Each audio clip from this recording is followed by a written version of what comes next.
लोगों का ये एक डाउट रहता है कि अगर सर्वाइकल पेन आ गया है तो हो सकता है कि हेडेक भी स्टार्ट हो जाए। तो सर्वाइकल पेन से हेडेक्स नॉर्मल है या वो थोड़ा अबनॉर्मल नहीं है? ये क्या है बोल तो बहुत कंप्रेशन ज्यादा होने की वजह, ये टिंगलिंग सेंसेशन और हाथ में खींचना चालू होता ना, तब स्ट्रेस की वजह हेडेक भी आ जाता। और एक एक आदमी में सर्वाइकल पेन की वजह चलना भी मुश्किल होता। क्यों बोलते तो गिडनेस आते ही रहता, वो लोग थोड़ा चलते ही घूमपन चालू हो जाता। इसके लिए उन्होंने इम्बैलेंस चलता।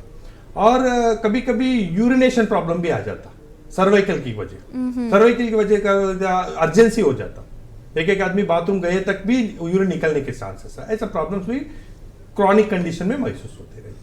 अब ये सर्वाइकल पेन जो है वो आम एरिया में भी फील होता है और साथ ही साथ जो है हेड से लेके पूरा जो आपका शोल्डर है वहां तक भी पेन जो है फैल जाता है। तो इसका मेन रीजन क्या है? वही क्या है बोले तो एक्चुअली क्या है, ब्रेन से एक बड़ा नर्व आ जाता।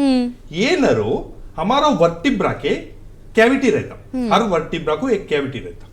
वो हर कैविटी से वो रग पूरा कमर तक चले जाता।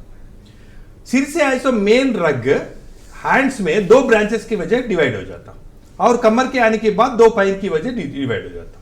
कभी गर्दन पे कंप्रेशन हो गई तो इधर डिवाइड हुए सो रगों में प्रॉब्लम महसूस होता। वो डिवाइडेशन हाथ में आता ना, इसीलिए ये जर्क्स और टिंगलिंग सेंसेशन, नमनेस, शॉक जैसा हो, ये पूरा हाथों में ही मालूम होता, पूरा बॉडी में मालूम नहीं होता। और कमर में आ गई तो पैरों में मालूम होता।